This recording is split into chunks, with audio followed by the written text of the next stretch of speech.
वैदिक काल। कौन सा काल? वैदिक काल को तो दो भागों में बांटा। वैदिक काल दो भागों में बांटा गया। पहले इसको समझो, फिर हम क्वेश्चन देखते हैं एक एक करके। आपको पता भी है लेकिन आप ध्यान से सुन लो। एक है ऋग वैदिक काल, ये कौन सा है? ऋग वैदिक काल। और दूसरा कौन सा है? उत्तर वैदिक काल। उत्तर वैदिक काल। अगर आपसे कोई ये पूछे कि वैदिक काल का समय बताओ, तो ध्यान रखना आप कहोगे 1500 ईसा पूर्व से, यानी ईसा मसीह के जन्म से 1500 साल पहले से 600 साल पहले तक, ठीक? ईसा पूर्व ये समय रहा। लेकिन अब आपसे कहा जाए हमने जब इसको दो भागों में बांटा तो आप इसको भी दो भागों में बांटो, तो आप कहोगे ऋग्वैदिक 1500 से 1000 ईसा पूर्व तक। ठीक, ये बात तो आपको समझ में आई रही होगी, याद भी होगा। और ये वाला 1000 से 600 ईसा पूर्व तक। लेकिन ध्यान से सुनिए, मैं कहना क्या चाह रहा हूं वो सुनो। ऋग्वैदिक काल चल रहा है, आपको अच्छे से पता है जब आर्य भारत में आए, आर्य बाहर से आए ना, कहां से आए आर्य? मध्य एशिया। ज्यादातर लोग मानते हैं मध्य एशिया, क्योंकि ये बात किसने बताई है? मैक्स मूलर ने। मैक्स मूलर बहुत बड़ा विद्वान था, उस मैक्स मूलर ने ये कहा कि आर्य कहां से आए? मध्य एशिया से। हालांकि जितने विद्वान हैं, ज्यादातर विद्वान मानते हैं आर्य भारत के बाहर से ही आए हैं। जैसे बाल गंगाधर तिलक का मानना है कि आर्य उत्तरी ध्रुव से आए हैं। कहां से आए? उत्तरी ध्रुव से। स्वामी दयानंद सरस्वती का मानना है आर्य तिब्बत से आए। ठीक है, तो बहुत कम लोग ऐसे हैं जो कहते हैं ये भारत के ही हैं, और जो कहता भी है भारत के हैं वो ये कहता है कि हिमालय के क्षेत्र से आए। एलडी कल्ला क्या कहते हैं कि हिमालय के क्षेत्र से आए। तो हिमालय तो अगर भारत का हिस्सा है तो मान सकते हैं वो कहना चाह रहे हैं कि भारत के ही थे, ऐसा जो कहना चाह रहे हैं। लेकिन मुख्य भूमि में उतर के कहां से आए हैं? हिमालय से। ठीक, हमें उस बात से कोई मतलब है नहीं, आप सिंपल और सुनो ध्यान से बात। मैं ये कहना चाह रहा हूं कि ऋग्वैदिक काल में बांटा और उत्तर वैदिक काल में, यानी शुरू का जो समय चला ये 500 साल का, ये ऋग्वैदिक काल चला, और इसके बाद का समय उत्तर वैदिक काल चला। अब ऋग्वैदिक काल में हुआ क्या ये देखो। ऋग्वैदिक काल में यहाँ पर जो व्यवस्था थी वो किस पर आधारित थी? ऋग्वेद पर। ठीक, बाद में जो व्यवस्था उत्तर वैदिक काल में बनी वो व्यवस्था ब्राह्मणों द्वारा लिखे गए ग्रंथों पर आधारित हो गई। कारण सुनो उसका। वेदों के हिसाब से, यानी ऋग्वेद के हिसाब से किसी भी व्यक्ति का वर्ण तय होगा उसके कर्म के आधार पर। वर्ण व्यवस्था किस आधार पर? कर्म के आधार पर। लेकिन उत्तर वैदिक काल में क्या होने लग गया? ये हो गई जन्म के आधार पर। ठीक, जबकि वेदों में क्या कहा गया है कि किसी भी व्यक्ति की जो वर्ण है, वर्ण व्यवस्था यानी वर्ण है, वो किस आधार पर तय होना चाहिए? काम के आधार पर। व्यक्ति करता क्या है?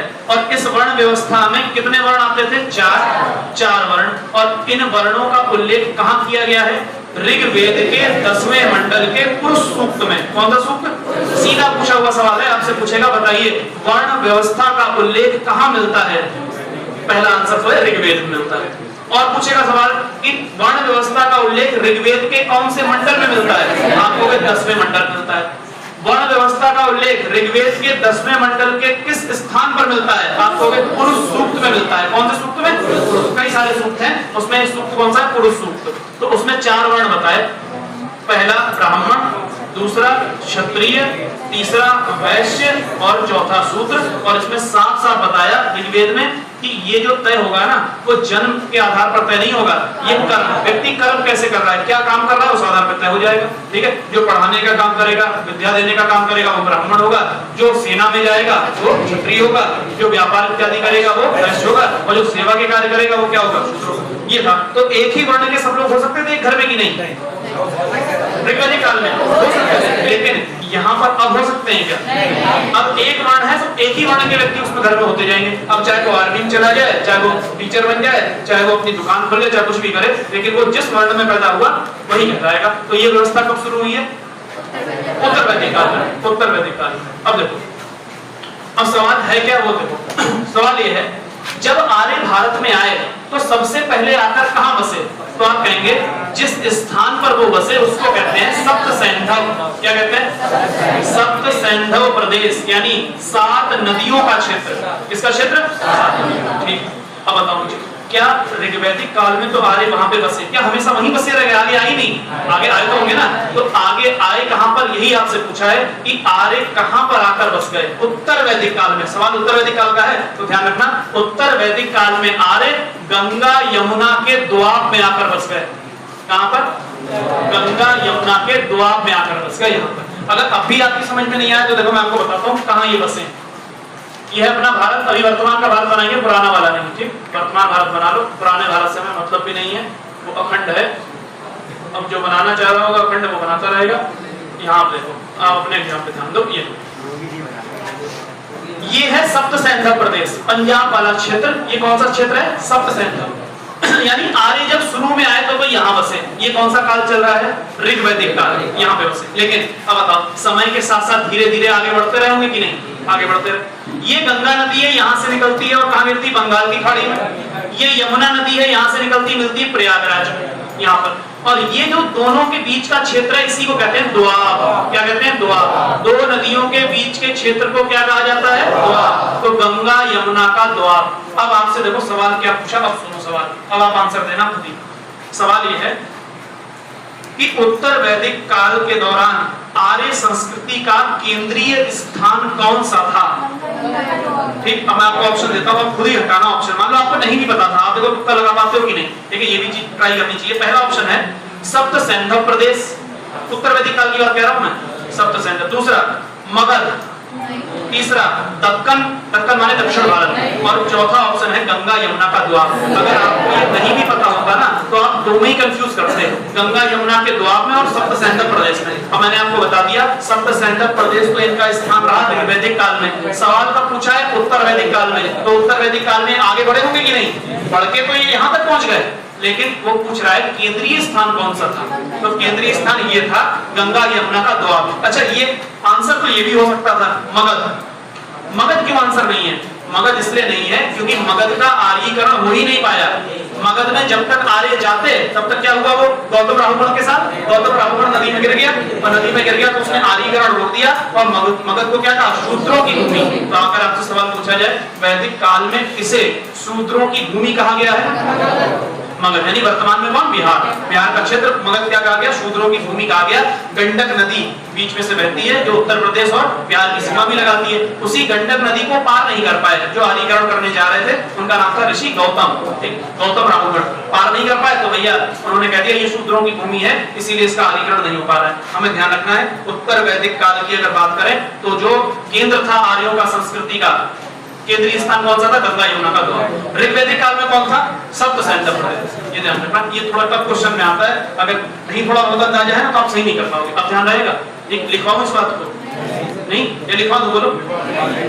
चलो लिख लिया, चलिए लिख लेना, बहुत बढ़िया बात। अब अगला क्वेश्चन देखो, लिखवा दे, लिख लो। एक पॉइंट ही तो है, लिख लो ना, पॉइंट है जरा सा देखो। उत्तर वैदिक युग के दौरान, उत्तर वैदिक युग के दौरान या उत्तर वैदिक काल के दौरान आर्य संस्कृति का केंद्रीय स्थान, उत्तर वैदिक काल के दौरान आर्य संस्कृति का केंद्रीय स्थान गंगा यमुना का दोआब था। गंगा यमुना का दोआब था। ठीक, ऐसे क्वेश्चन पे लिखकर और इंपॉर्टेंट लगा लो। ऐसे क्वेश्चन टफ में आते हैं, अगर आए तो फिर गड़बड़ ना हो, नहीं तो तुम कहीं खुशी खुशी में जाके सप्त सैंधव लगा के चले आओ। पढ़ाया तो यही था, पढ़ाया ये नहीं था, पढ़ाया तो ये था कि आर्य यहाँ पे बसे। केंद्रीय स्थान नहीं पढ़ाया, केंद्रीय स्थान पता चल गया आपको, ये है गंगा यमुना का दोआब। अब ध्यान रखो, गंगा यमुना के दोआब में ही तो ये सब आकर बसे। जो इंद्रप्रस्थ बसा कहां बसा? गंगा यमुना के दोआब में बसा। ठीक, इसके अलावा हस्तिनापुर कहां बसा? गंगा यमुना के दोआब में बसा। पांडव कहां रहे? कौरव कहां रहे? सब गंगा यमुना के दोआब में रहे। तो उत्तर वैदिक काल के ही लोग तो हैं वो, एक उस जगह पे रहे। अगला क्वेश्चन देखो क्या,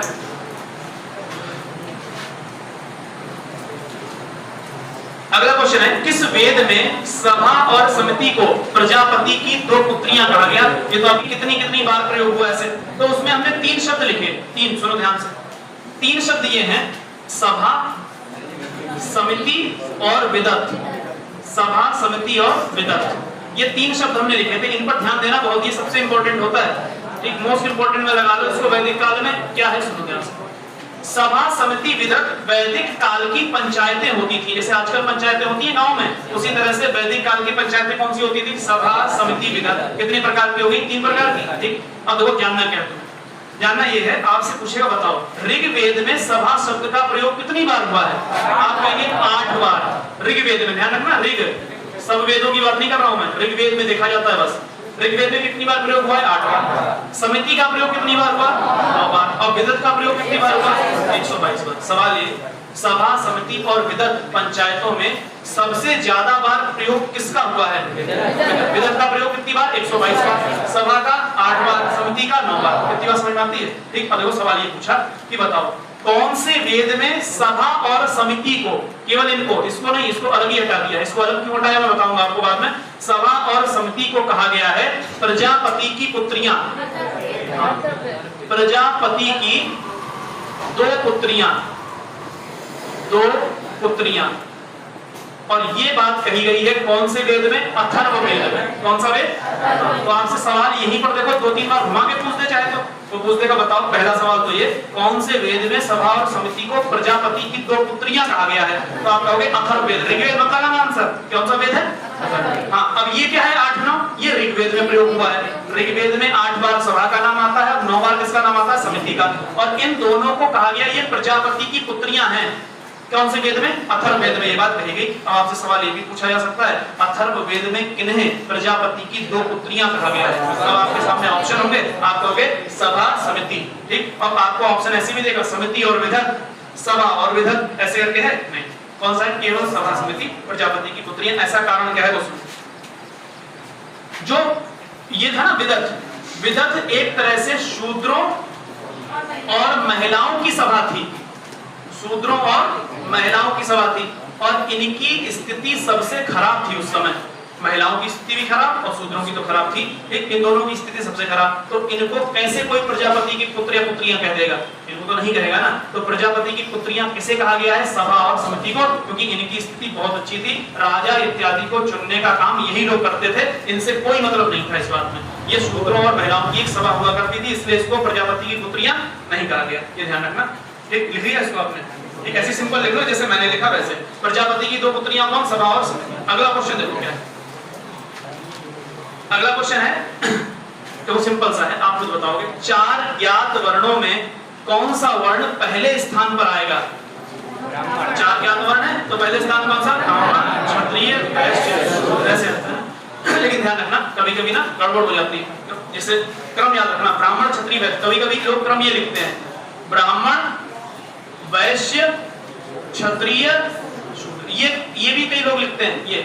ठीक है। और खास तौर से वैश्य लोग वो लिखते हैं। उन्होंने कहा चलो इनको नीचे कर दो, अपने ऊपर पहुंच जाओ। तो ऐसा करने कुछ होने वाला है नहीं। ठीक। जो क्रम देखो, क्रम लिखा है तो क्रम कैसे लिखा है कि ब्राह्मण, क्षत्रिय, वैश्य और शूद्र। अब मुझे आप बताइए ब्राह्मण को कहां से निकला हुआ माना गया? ब्रह्म पुरुष के मुख से। ब्रह्म पुरुष मतलब आप ब्रह्मा को मान सकते हो, ब्रह्म पुरुष के मुख से। क्षत्रिय को कहां से निकला हुआ माना गया? स्कंद से या भुजाओं से। ठीक। ब्रह्मा की। वैश्य को कहां से निकला हुआ माना गया? जंघाओं से। और शूद्र को कहां से निकला हुआ माना गया? चरण से। यानी ये एक ब्रह्म पुरुष के अंग हैं और वहां से निकले हैं। तो कितने वर्ण हो गए? 4। तो वहां पर वर्ण व्यवस्था कौन लेगा? अच्छा, आपने देखा अभी तक कहीं भी मैंने जाति व्यवस्था की बात की नहीं, क्योंकि जाति व्यवस्था ऋग्वैदिक काल में है ही नहीं। जाति व्यवस्था का उद्भव कब हो रहा है? उत्तर वैदिक काल में होना शुरू हुआ और बाद में ये फिर बढ़ता चला गया। ठीक है। अब जातियां अब भारत में ही 5000 से ज्यादा जातियां हैं। जातियों का जब डाटा आता है तो 5000 साढ़े 5000 के करीब जातियां भारत के अंदर हैं। तो बताओ किसी को याद भी नहीं हो सकती उतनी जातियां। तो ना अपने आसपास की आपको याद रहती है, बाकी तो कोई याद भी नहीं। 5000 जातियां जिस देश के अंदर हो, सोचो बेड़ा गर्क होना तो बिल्कुल तय है। होगा कि नहीं होगा? ठीक है। उसी बात में लगा रहेगा। अच्छा मेरा आरक्षण कहां गया, मेरा कहां गया, उसी में डटा हुआ है। अगला, कई तो अपने को, कई अभी सामान्य में है, वो कह रहा है ओबीसी बना दो फटाफट। ओबीसी बना दो तो 27% आरक्षण ले लें। ठीक। और ये नहीं पता कि ओबीसी की पॉपुलेशन ही देश में 52% है। तो क्या करोगे आप आरक्षण अगर 27% आरक्षण, 52% ओबीसी घूम रहा है। तो उसमें कई ओबीसी है जनरल की सीट मारे घूम रहा है, ये बेचारा जनरल वाला ही बाहर। ज्यादा होशियार का आप ना बनिए, सीधे आराम से अपनी अपनी सीटों पे निकालते रहिए, दूसरा छोड़ते। चलो अगला, फिर बड़ा सिंपल सवाल। ऋग्वेद में कितने सूक्त हैं? लिखवाए हुए हैं। पूछा है ऋग्वेद में कितने सूक्त हैं? चलो मैं आपको ये बता ही देता हूँ एक बार।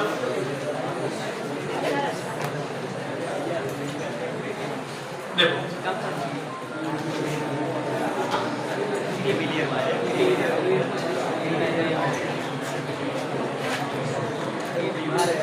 देखिए ध्यान से सुनो, आवाज नहीं करो। ऋग्वेद, चलो मुझे बताओ ऋग्वेद में कितने मंडल? 10 मंडल। ठीक। कितने सूक्त? 1028। आपको आंसर मिल गया, यही पूछा है। 1028 सूक्त हैं, यही पूछा। इसके बाद ऋचाएं 1000 नहीं 10,000, वैसे 10,596 हैं, लेकिन आप इसको सीधा लिखो 10,600, एक इसके आसपास ही आंसर रहता है। ये कितनी है? ऋचाएं, ये है ऋचाएं, ठीक, ये हो गया। अगली बात क्या ध्यान रखनी है आपको, ये जो 10 मंडल दिए हैं ना, इस 10 मंडल में कुछ मंडल याद रखने हैं। जैसे एक आपको याद रखना है तीसरा मंडल, कौन से नंबर का? 3rd मंडल, तीसरा मंडल। दूसरा कौन सा याद रखना है? 7वां मंडल, कौन सा? 7, 7वां मंडल। और 7वें मंडल के बाद एक और याद रखना है जिसका नाम है 10वां मंडल। बस अपने एग्जाम के लिए काफी है, इससे बाहर सवाल नहीं जाएगा। 3, 10 में से कितने याद रखने हैं? 3। पहली बात। तीसरे मंडल की विशेषता क्या है? आप कहोगे इसमें गायत्री मंत्र का उल्लेख है। कौन सा मंत्र? गायत्री मंत्र का उल्लेख। ये सवाल कई बार रिपीटेड है, गायत्री मंत्र का उल्लेख। और इस मंडल को लिखा किसने है? विश्वामित्र। किसने लिखा है? विश्वामित्र। ठीक, एक बात। दूसरा 7वां मंडल, इसमें 10 राजाओं के युद्ध की चर्चा है। किसकी चर्चा? 10 राजाओं के, 10 राज के युद्ध मैंने जिसको लिखा था, 10 राजाओं के युद्ध का उल्लेख किसमें मिलता है? 7वें मंडल में। ठीक, और इस मंडल को किसने लिखा है? वशिष्ठ ने, ऋषि वशिष्ठ ने। ठीक, जब ये युद्ध हुआ था, मैं इसके बारे में आपको थोड़ा और बता दूं क्योंकि सवाल पूछा जाता है। 10 राजाओं का युद्ध इसलिए कहते हैं, ये राजा सुदास, ये सुदास किसका राजा था? आर्यों का, आर्यों का। और ये जो 10 राजा है ना, ये 10 राजा अनार्य हैं। 10 अनार्य राजा। अनार्य राजा का मतलब भारत की धरती के मूल लोग, मूल निवासी। हमारे यहाँ पे जो मूल निवासी थे, आर्य तो भारत से आ गए और फिर उन्होंने यहाँ पे हमला बोल दिया, ऐसा इतिहासकार कहते हैं। और कई लोग मानते नहीं भारत के ही थे आर्य, लेकिन हमें उस बात से मतलब नहीं, हमें तो एग्जाम से मतलब है। तो एग्जाम के हिसाब से आर्य भारत से आए थे। तो 10 अनार्य राजा। अब जब इन दोनों के बीच में लड़ाई हुई तो कौन जीत गया? सुदास। और ये 10 अनार्य राजा हार गए। तो आपसे सवाल ये पूछेगा, बताओ इन सुदास के गुरु का नाम क्या था जिन्होंने इनका समर्थन किया? आप कहोगे इनका नाम ही था वशिष्ठ। इनके गुरु का नाम वशिष्ठ, और इन 10 अनार्य राजाओं का जिसने साथ दिया उसका नाम था विश्वामित्र। तो यहाँ पर वशिष्ठ की जीत हुई, इसीलिए 7वां मंडल लिखा भी किसने है? जीते हुए व्यक्ति ही इतिहास लिखता है, तो ध्यान रखना। इसीलिए कभी भी आप देखते हो ना, हमेशा आप अंग्रेजों की वाहवाही देखते हो हर जगह। कारण यह है कि अंग्रेज हर युद्ध जीते, और युद्ध को जीतने का इतिहास भी कौन लिख रहा है? अंग्रेज। इसीलिए पूरा इतिहास किसके अराउंड घूम रहा है? किसके चार? अंग्रेजों के। बीच में कौन है? अंग्रेज। ठीक है, किनारे कभी कभी हम लोग आ जाते हैं। और हम लोग इतिहास लिखेंगे तो कौन बीच में होगा? हम। भाई जो व्यक्ति अपने बारे में लिखता है अपने को बीच में रखता है। जैसे कितनी सारी कहानियां, नॉवेल होते हैं, नॉवेल में राइटर हमेशा अपने आप को बीच में रख के चलता है कि मैं मेन किरदार हूं, बाकी सब इधर उधर हवा हवाई, कभी कभी आएंगे कभी कभी चले जाएंगे। ठीक है, सब लोग। आप भी अपनी कहानी कभी लिखोगे तो आप अपने आप को बीच में रखोगे। ठीक, आपको फीलिंग आएगी कि मैं हीरो, मैं हीरोइन, ऐसे वाली फीलिंग सबके साथ होता है, कोई आप लोग फिरले नहीं। अब मेरी बात सुनो ध्यान से। अब सवाल देखो क्या सवाल आपसे पूछेगा। दसरा की युद्ध, 10 राजाओं का युद्ध कौन सी नदी के तट पर लड़ा गया? कौन सी नदी? हाँ, वैसे अभी वर्तमान में नाम क्या है? रावी नदी। कौन सी नदी के तट पर लड़ा गया? रावी। तो ये युद्ध जो लड़ा गया ना, ये रावी नदी के तट पे लड़ा गया। और रावी नदी का वैदिक नाम क्या था? परुष्णी। कौन सी नदी? परुष्णी नदी। ठीक, ये याद रखना है आपको, परुष्णी, ये नाम पूछा जाएगा। तो मैं अब आपको ना नदियों के नाम लिखा के इस चैप्टर का अंत कर देता हूँ, क्योंकि इसमें इससे बाहर सवाल नहीं आते। तो ध्यान रखना, मैं नाम लिखाता हूँ आपको नदियों के, क्या है वैदिक नाम, जो आपको याद रखते हैं। कितनी बात लिख ली आपने? लिख दो इसको जल्दी जल्दी। मैं इधर लिख देता हूँ, इधर बेटा। अच्छा 10वां बच गया।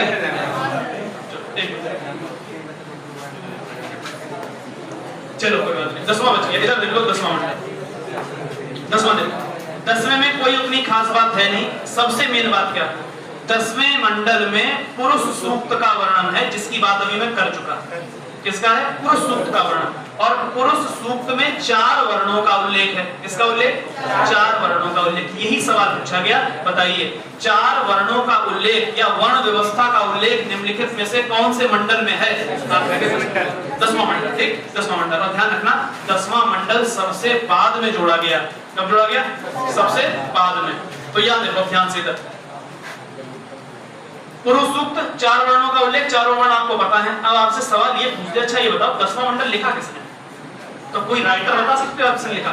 नहीं बता सकते, क्योंकि माना जाता है 10वां मंडल देवताओं के द्वारा रचित है। अब देवताओं के द्वारा रचित है तो उसमें इंद्र, इंद्राणी, इनके नाम आते हैं। एक किसी ऋषि का नाम नहीं है, एक किसी ऋषि का नहीं, किसी ने अपना नाम नहीं लिखा। जबकि और मंडल जो है, तीसरा मंडल, 7वां मंडल, ये सब किसने लिखे? ऋषियों ने लिखे। 10वां मंडल ऋषियों ने नहीं लिखा। ठीक, तो इसलिए इसमें किसी भी राइटर का नाम नहीं आएगा, बात खत्म। अगर कभी पूछे भी तो इंद्र इंद्राणी जैसे उसने ऑप्शन दे रखे होंगे जिनको पढ़ते ही आप समझ जाओगे देवताओं के नाम है। तो ये किसने लिखा है? देवताओं ने, ना कि ऋषियों ने। इसीलिए 10वें मंडल में किसी का नाम नहीं आता। और किसकी चर्चा है विशेष रूप से? पुरुष सूक्त की। पुरुष सूक्त में कितने वर्ण की चर्चा है? 4 वर्ण की। तो पुरुष सूक्त कौन से मंडल में है? कौन से वेद के? ठीक, ऋग्वेद में कितने मंडल हैं? कितने सूक्त हैं? कितनी ऋचाएं हैं? 10,600। वैसे 10,596, लेकिन कोई फर्क नहीं पड़ता, आप 10,600 बोलोगे क्योंकि ऐसी बातें पूछी हुई है एग्जाम में। अब देखो हम लिखते हैं नाम एक बार नदियों के, इसको मिटा दूं।